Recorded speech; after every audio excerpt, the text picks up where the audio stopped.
오늘 우리는 성경 동화나 영화에 자주 등장하는 가장 힘이 센 영웅 삼손을 만나게 됩니다.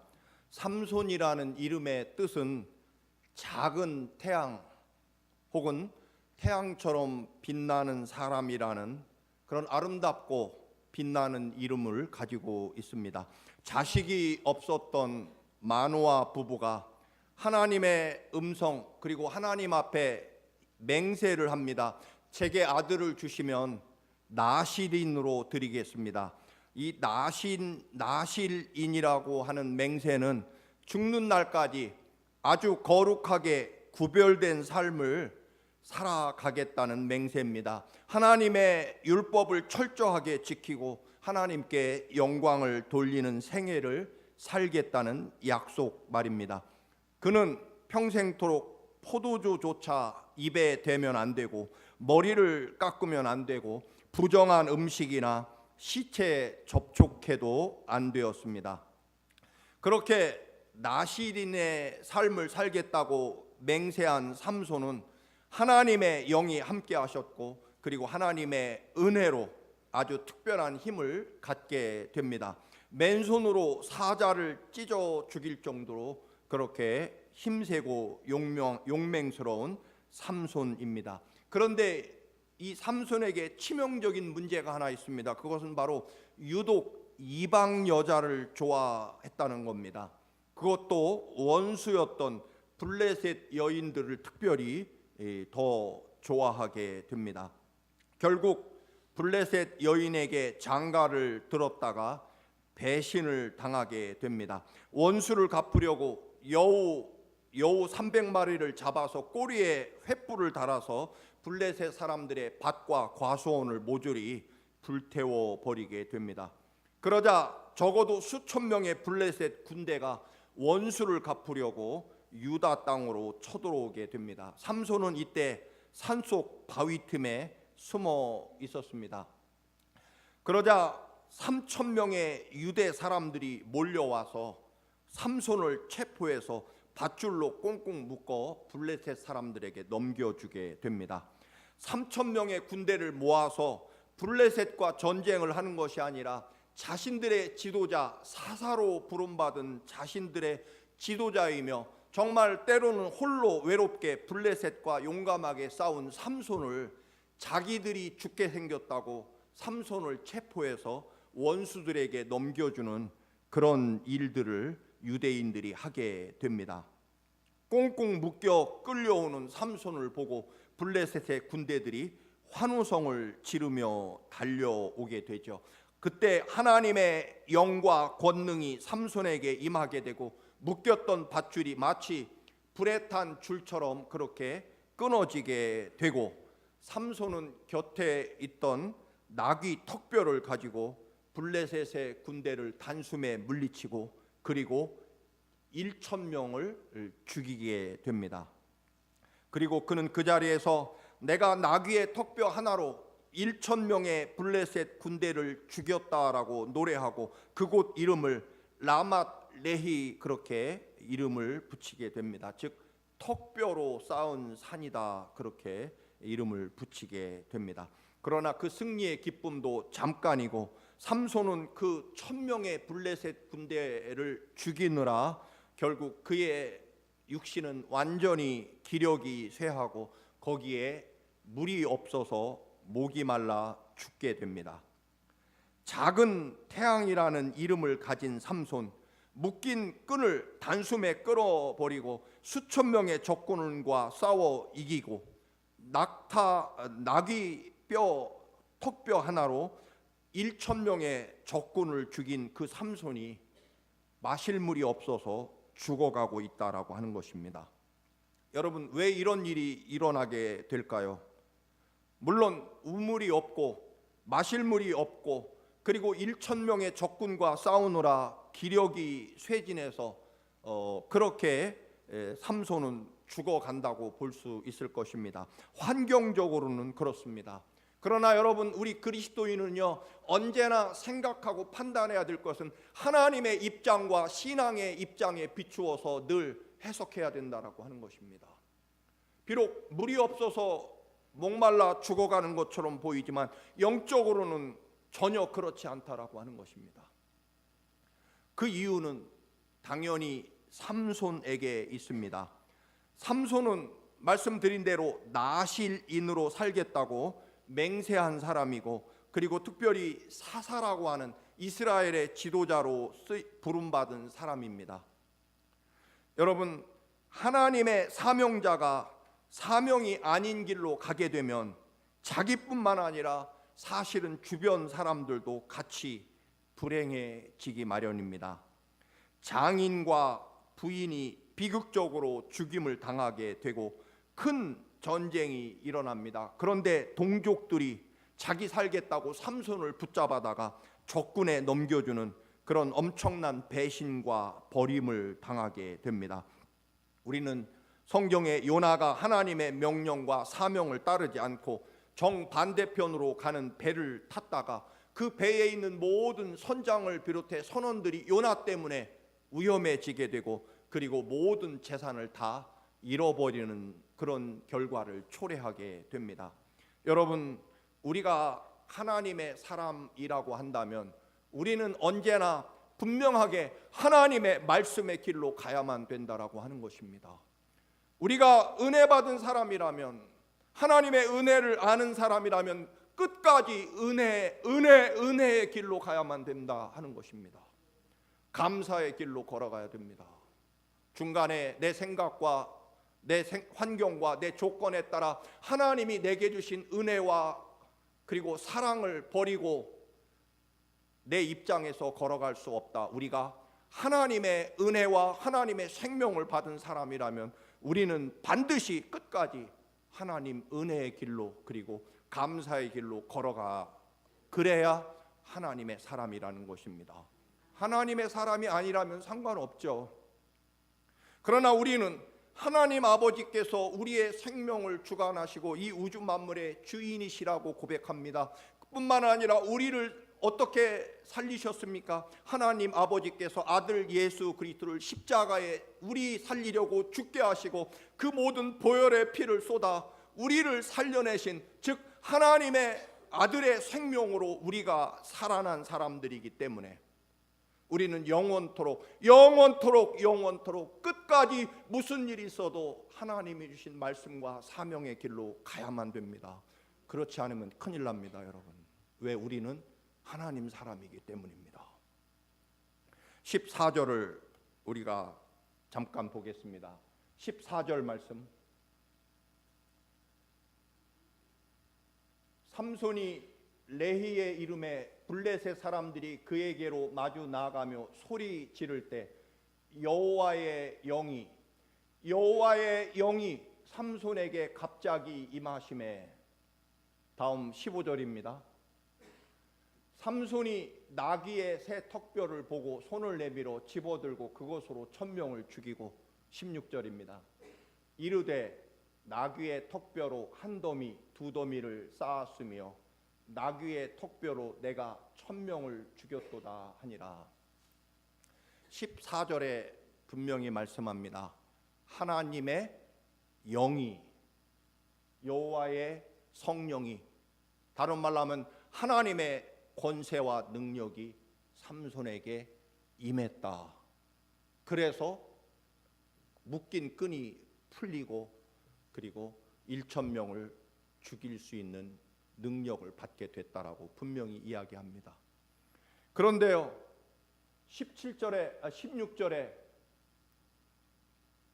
나귀의 턱뼈로 한 더미 두 더미를 쌓았으며, 이게 번역이 약간 어렵습니다만 풀어서 쓰면 이렇습니다. 내가 죽인 적군의 시체가 산을 이루었도다. 큰 산 2개를 이룰 만큼 내가 엄청난 적군을 죽여서 이 시체가 산더미처럼 쌓여 있다. 보라, 내가 1000명의 적군을 나귀 턱뼈 하나로 내가 물리치고 죽여서 그 적군의 시체가 이렇게 큰 산을 2개나 이루고 있다. 다른 말로 말하면 내가 능력과 권능으로 적군을 이렇게 물리쳤고, 보아라, 적군의 시체가 이렇게 산을 이루고 있도다. 나는 이처럼 위대한 능력과 권능의 사람이다 라고 말하는 거죠. 그리고 그곳 이름을 라맛 레히, 즉 턱뼈로 만든 산, 뭐 그런 뜻을 가지고 있습니다. 여러분, 이 고백에서의 문제가 뭘까요? 감사가 없는 거죠. 은혜를 잊어버린 거죠. 하나님이 하셨다라고 하는 그 어떤 이야기도 없죠. 내가 적군 1000명을 죽이고 이렇게 시체로 산을 쌓았도다 보라라고 외치는 거죠. 여러분, 사실 이 삼손이 나실인이라고 하는 거룩한 삶을 살겠다고 구별한 사람이죠. 영적으로 대단히 예민했다면, 아까 말씀대로 나실인은 머리를 자르면 안 되고요, 포도주도 마시면 안 되고, 특별히 율법을 잘 지켜야 되는데 그 중에 하나가 시체를 만지면 안 됩니다. 그게 짐승의 시체든 사람의 시체든 죽은 시체를 만지면 안 되는 거죠. 여러분, 턱뼈가 어디서 나온 것입니까? 나귀의 시체에서 나온 거겠죠. 때문에 사실은 턱뼈를 집어들고 싸우면 안 되는 거죠. 사실은 뭐 그렇게까지, 물론 그럴 수 있지만, 하나님의 특별한 사명을 받은 하나님의 사람들은요, 늘 영적으로 예민해야 됩니다. 근데 우리는 감정이 예민하죠. 내 생각과 내 자존심 체면에 되게 예민하죠. 돈에 무지무지하게 예민합니다. 여러분, 우리가 누구라고요? 하나님의 백성입니다. 어떤 백성입니까? 예수님이 십자가에 죽으시고 피를 쏟으며 살려낸 주님의 것입니다. 그러면 우리는 언제나 영적으로 하나님에 대해서 예민해야 되는 거죠. 오늘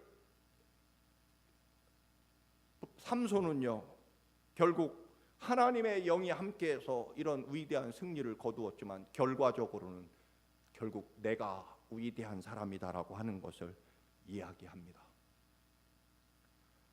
여러분, 성경에 분명히 말합니다.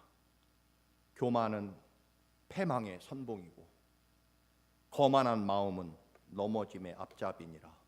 교만이라고 하는 것은 아주 심플하게 해석하면 하나님의 은혜를 잊어버리는 겁니다. 그게 교만인 거죠. 여러분, 교만은요, 은혜를 잃어버리게 만들고요, 그리고 교만하면은 은혜를 오히려 저주로 바꾸게 된다라고 하는 것입니다. 수천 명의 적군을 물리쳤지만 삼손은요, 적군에게 죽는 것이 아니라 지금 마실 물이 없어서 죽어가게 됩니다. 여러분, 위대한 승리와 성공을 거둔 사람이 무슨 적군, 전쟁, 지진 이런 것 때문에 죽어가는 것이 절대로 아닐 것입니다. 결국 그 은혜를 제대로 감당하지 못해서 결국 스스로 교만으로 패망하게 돼 있다라고 하는 것입니다.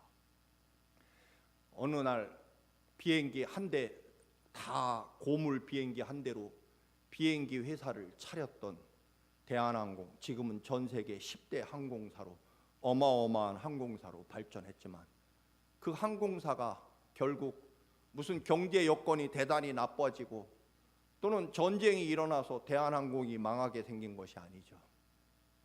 물론 대한항공은 존속하겠지만, 지금까지 피와 땀으로 일구어온 대한항공의 오너 누굽니까?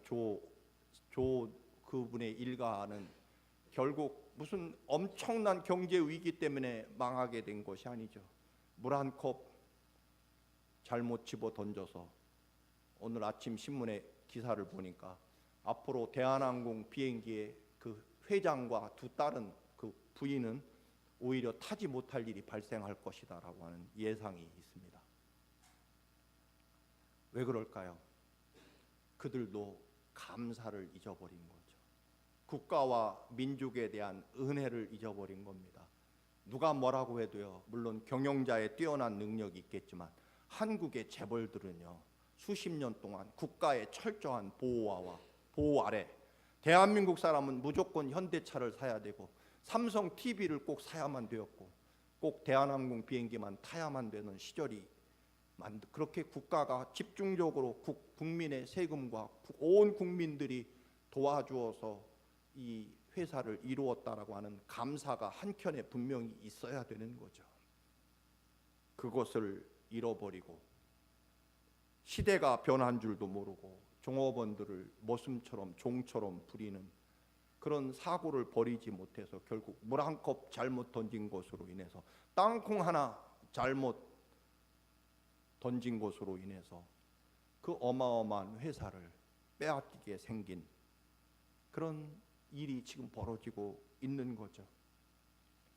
여러분, 하나님의 백성은요, 무슨 일이 있어도 아무리 고통스럽고 어렵고 아프고 괴로워도요, 하나님이 오늘 여기까지 나를 인도하셨고 승리케 하셨고 이 모든 내 삶의 현재는 하나님의 철저한 은혜와 사랑 때문이라고 고백해야 된다는 것입니다. 우리는 그 은혜를 다 물론 알지 못하지만 그럼에도 불구하고 하나님의 은혜를 어찌 다 알 수 있겠습니까? 그럼에도 불구하고 하나님 고백합니다. 하나님의 은혜 때문입니다. 하나님 감사합니다. 그 은혜와 감사로 영원히 가야 된다라고 하는 것입니다. 그게 하나님의 사람이고, 그리고 그렇게 하나님의 은혜요 감사라고 고백하는 사람은 날로 날로 그 은혜와 축복이 더해지게 돼 있다라고 하는 것입니다. 그런데 하나님은 어디까지 우리를 사랑하시느냐면, 그렇게 믿음 없음에도 불구하고 교만함에도 불구하고 한 가지만 하면, 즉 하나님께 잘못했다고 부르짖기만 하면 하나님은 무조건 용서해 주시고 오히려 더 큰 은혜와 사랑으로 돌보아 주신다라고 하는 것입니다. 그래서 우리는 어떤 고난과 시련이 닥칠 때 우리는 꼭 두 가지를 해야 됩니다. 하나님 바라보는 거고요, 그리고 내 믿음을 점검해서 믿음을 회복시키는 것일 것입니다. 이사야서 41장 10절 말씀, 정말 유명한 구절이죠.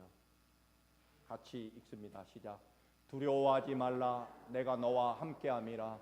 놀라지 말라, 나는 네 하나님이 됨이라. 내가 너를 굳세게 하리라. 참으로 너를 도와주리라. 참으로 나의 의로운 오른손으로 너를 붙들리라. 정말로 진짜로 반드시 너를 붙잡아주고 너를 놓지 않을 것이다. 진짜다, 정말이다 라고 하나님이 몇 번이고 참으로 진짜로 정말로 반드시 믿어다오, 나는 너희를 절대로 놓지 않을 것이다. 무엇하지만 않으면, 교만하지만 않으면. 삼손은 그래서 18절에 부르짖죠. 18절,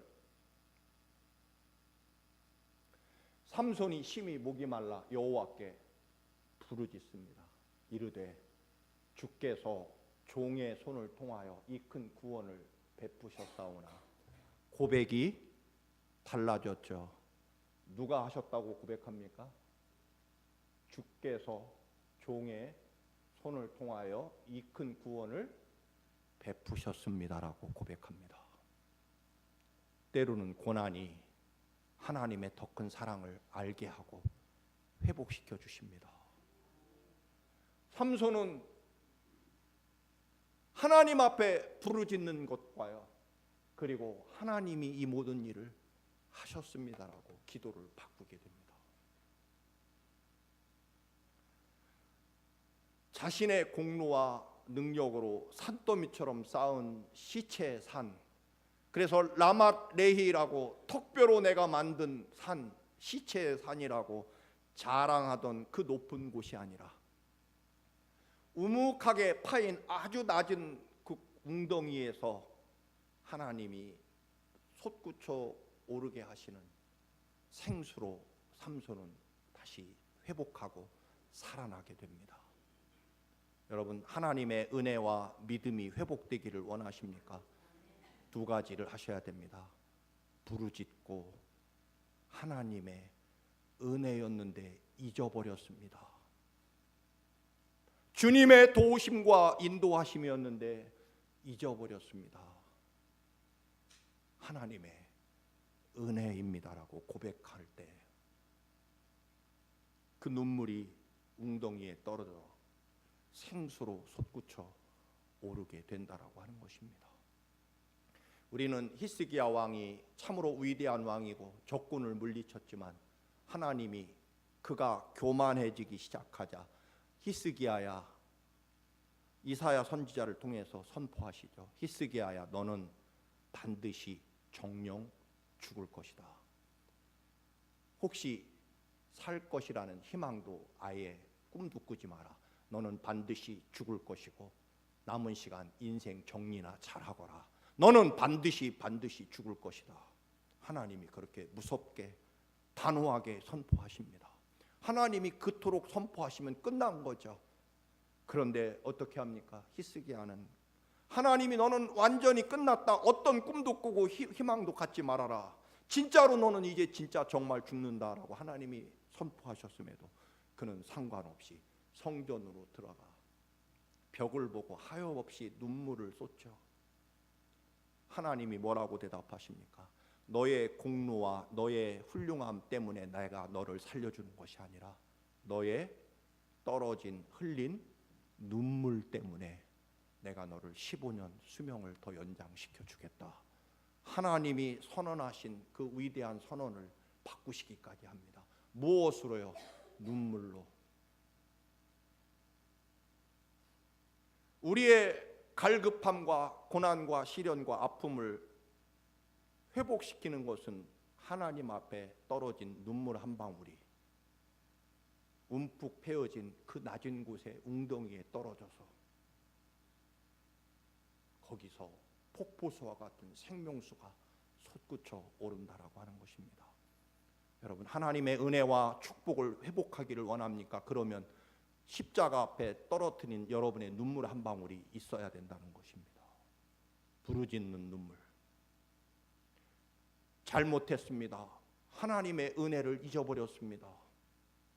십자가에 주님이 쏟으신, 나를 살리려고 올리신 그 보혈의 사랑과 은혜를 잠시 잊어버렸습니다. 어느새 내가 살아 있었습니다라고 고백하고 눈물 한 방울이 십자가 앞에 떨어지는 순간 그 자리에서 생명과 위대한 역사와 권능의 축복이 솟구쳐 생수가 폭포수처럼 솟아나게 되고 다시 하나님의 그 위대한 생명과 회복의 역사가 일어나는 줄로 믿습니다. 여러분, 우리는 무신론자가 있죠. 무신론자라는 게 무슨 뜻입니까? 신이 없다라고 생각하는 사람입니다. 그런데요, 교회 다니면서 무신론자들이 많습니다. 누가 무신론자일까요? 하나님을 믿지 않는 사람? 또 있겠죠. 기도하지 않는 사람은 무신론자와 무에 다를 바가 있겠습니까? 교회는 나오지만 살아계시고 전능하신 역사하시는 하나님 앞에 눈물 한 방울 떨어뜨리며 하나님의 새로운 놀라운 생명과 구원의 역사를 품어 올리는 그 놀라운 권능과 능력을 이루어내는 눈물 한 방울의 기도가 떨어지지 않는 사람은 무신론자와 무엇이 다르냐라고 하는 것입니다. 하나님 앞에 나와 하나님 앞에 간절하게 생명을 걸고 기도한 적이 없는 사람은 무신론자와 하나님이 없다고 신이 없다고 주장하는 세상 밖의 사람과 도대체 뭐가 다르겠느냐라고 하는 것입니다. 여러분, 우리의 생명과 삶을 회복하는 것은 딱 한 가지입니다. 하나님의 은혜 앞에 눈물방울로 다시 은혜를 회복하고 기도하는 것입니다. 여러분, 그렇잖아요. 아버지가 아예 안 계신 사람은 아버지에게 뭘 부탁할 수가 없을 겁니다. 그렇잖아요. 저도 평생에 아버지 앞에 부탁한 적이 없습니다. 어릴 때 워낙 어릴 때 돌아가셔서. 그러나 여러분, 아버지가 계신데 대화도 하지 않고 내게 어려운 일과 또는 상의할 일인데 아버지를 아예 무시해버리고 아버지에게 아무 얘기도 하지 않는 사람은 아버지가 안 계신 사람하고 무슨 차이가 있느냐, 그런 이야기입니다. 교회 안에 가득한 무신론자들이 있다라고 하는 것입니다. 산처럼 쌓인 자기 공로와 교만의 산 앞에서 언제 눈물로 웅덩이에 눈물 한 방울 쏟아서 생수의 샘이 터져 나와서 삼손은 그곳 이름을 엔학고레라고 이름을 짓습니다. 전의 이름은 뭡니까? 라맛레히, 내가 턱뼈 하나로 이 시체의 산을 만들었다, 그런 뜻이죠. 그러나 이제는 바꿉니다. 내 간절한 부르짖음의 샘물, 내가 부르짖음으로 터뜨린 샘물이라는 것입니다. 내가 하나님 앞에 눈물로 절규하고 부르짖은 그 눈물 한 방울이 떨어져 이 웅덩이에서 하나님의 생수가, 은혜가, 생명이 다시 품어 올랐다라고 하는 것입니다. 스바냐 3장 16절 17절 말씀입니다. 우리 16절 한번 같이 읽겠습니다. 그날에 사람이 예루살렘에 이르기를 두려워하지 말라. 시온아, 네 손을 늘어뜨리지 말라. 손이 늘어진다는 것은 우리말로 축 늘어진다는 거죠. 무엇할 때, 기운 없을 때, 절망하고 좌절했을 때 어깨를 축, 우리 표현으로는 어깨를 축 늘어뜨린다는 거죠. 모든 의지와 노력과 희망을 포기해버리고 내려놓아서 어깨가 축 처져 있을 때, 그런데 하나님이 시온아, 즉 이스라엘아, 두려워하지 말라. 네 손을 절대로 늘어뜨리거나 기죽지 말라. 낙심하거나 좌절하지 말라. 나 여호와가 너와 함께 하실 것이고 너에게 구원을 베풀 전능자 여호와 하나님이 내가 너와 함께 있는데 왜 낙심하고 기죽고 고개를 숙이고. 작년에 아주 유명한 그런 영상이 하나 있습니다. 우리 잠깐 보실까요? 우리 베트남 23세 축구 국가대표 선수를 맡은 박항서 감독이 아시안 경기대회에서 결승전까지 올라갔지만 어마어마한, 평생 베트남 사람은 보지도 못했던 눈밭에서 결승전을 하느라 결국 연장전까지 아깝게 패하고 말았습니다. 박항서 씨는 베트남의 영웅이 됐죠. 결승전에 한 번도 밟아보지 못한 눈 위에서 경기를 했지만 결국 지고 결승전에서 준우승에 그쳤습니다. 경기가 끝나고 낙심하고 우울해하는 이 축구 대표 선수들에게 박항서 감독이 위대한 말을 하죠. 뭘까요?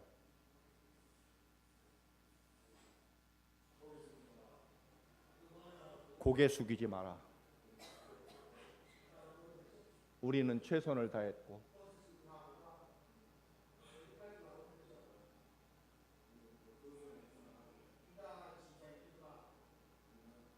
준우승을 했지만 최선을 다했고 자부심을 가져도 된다.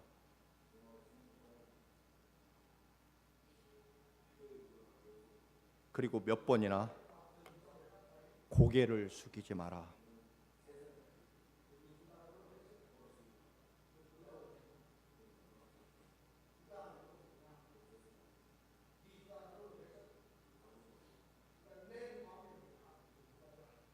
여러분, 하나님이 계신 한 우리는 고개를 숙이면 안 됩니다. 나보다 더 나를 사랑하시는 전능하신 하나님이 나를 살리려고 내 대신 죽을 만큼 죽기까지 또 다시 살아나셔서 또 사랑하시는, 그리고 어떤 일이 있어도 영원까지 너희를 놓지 않겠다고 약속하시는 하나님이 계신 한은 우리는 언제나 하나님의 은혜 가운데 최선을 다할 것이고, 그리고 절대로 고개를 숙이거나 손을 늘어뜨려서는 안 된다라고 하는 것입니다. 어깨를 늘어뜨려서도 안 됩니다. 절대로 우리는 절망하거나 포기하거나 실망하거나 원망할 자격이 없다라고 하는 것입니다. 왜냐하면 하나님이 우리를 포기하지 않으시기 때문에. 미국에 사는 우리들은 비행기를 아무래도 자주 타게 되죠. 그것도 아주 오래. LA를 가려면 6시간 비행기를 타야 되고, 한국에 가려면 13시간, 14시간을 타야 됩니다. 비행기를 참 자주 오래 타죠. 근데 여러분이나 저나 한 번도 비행기를 내 스스로 조종해서 한국에 혹은 LA에 간 적은 없습니다. 만약에 제가 꼭 운전면허를 따고 운전을 시작한 지 30년이 넘었습니다만, 자동차 운전을 30년 했으니까 이제는 비행기를 제가 조종해서 가겠습니다. 그럴 수도 없겠지만, 그런다면 둘 중에 하나죠. 미친 사람이거나 아니면 죽으려고 작정한 사람일 것입니다. 한 번도 내가 비행기를 내 스스로 조종하지 않았는데 언제든지 목적지에, 원하는 목적지에 원하는 시간에 늘 도착해 있었습니다. 마찬가지입니다, 여러분. 우리의 인생은 사실은 내 계획과 내 뜻대로 가는 것 같지만, 우리는 비행기에 지정된 좌석에 하나님의 인도하시는 대로 앉아 있으면 하나님이 원하는 목적지에 원하는 시간에 하나님의 계획하시고 섭리한 시간에 그곳에 가 있게 된다라고 하는 것입니다. 아담과 하와가 하나님이 너희가 어떻게 하면 잘 살고 어떤 방식으로 살아야 잘 사는지를 하나님이 에덴 동산을 만들어 주시고 말씀하시죠. 딱 하나입니다. 동산에 있는 선과 악을 알게 하는 나무의 열매를 먹지 말라는 것입니다. 그런데 자기들도 선과 악을 분별하는 눈이 밝아져서 하나님처럼 돼서 내 인생을, 이 세상을 내가 조정하고 내가 이끌어가겠다고 생각한 아담과 하와는 결국 도중에 추락하고 결국 죽음에 이르게 됩니다. 여러분, 하나님의 백성은 분명합니다. 하나님을 믿지 않으면 모르겠지만 하나님의 백성이라고 하면 하나님을 주인으로 삼으면 사는 것이고, 하나님이 내 인생과 삶을 이끌어 가신다고 믿으면 사는 것이고요, 내가 조정하고 내 삶을 내가 이끌어 가겠다고 하면 우리는 추락하게 돼 있다라고 하는 것입니다. 여러분, 내가 타고 가는 목적지를 향해서 가는 비행기의 가장 위험한 것은 두 가지입니다. 하나는요, 조종사가 없는 거죠. 조종사가 조종하다가 둘 다 기절을 하거나 죽어버리면 그 비행기는 보나마나 가다가 결국 떨어져 죽게 될 거고요. 또 하나 위험한 일은 아까 말씀드린 내가 그 비행기를 조종하겠다고 나서는 일이 두 가지 다 죽음에 이르는 길이 될 것입니다. 여러분, 하나님의 은혜와 말씀대로 살면 분명히 살 것이고, 내 뜻과 내 욕심대로 살면 망하게 돼 있다라고 하는 것이 하나님의 백성들에게 주어진 명령이고 말씀입니다. 청암교회도 주님이 이끌어가는 교회가 아니라면 언젠가는 문 닫게 될 것입니다.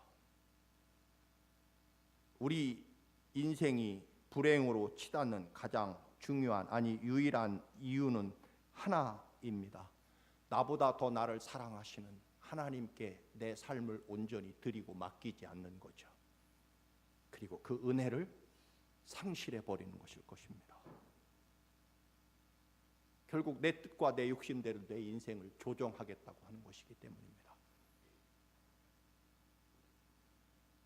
우리 생애의 가장 중요한 일은요, 하나님께 내 삶을 맡기고 그 은혜와 하나님의 도우심을 가지고 눈물 한 방울 가지고 하나님 앞에 부르짖고 기도하는 삶을 살아가는 것일 것입니다. 그래서 시편 37편 5절 말씀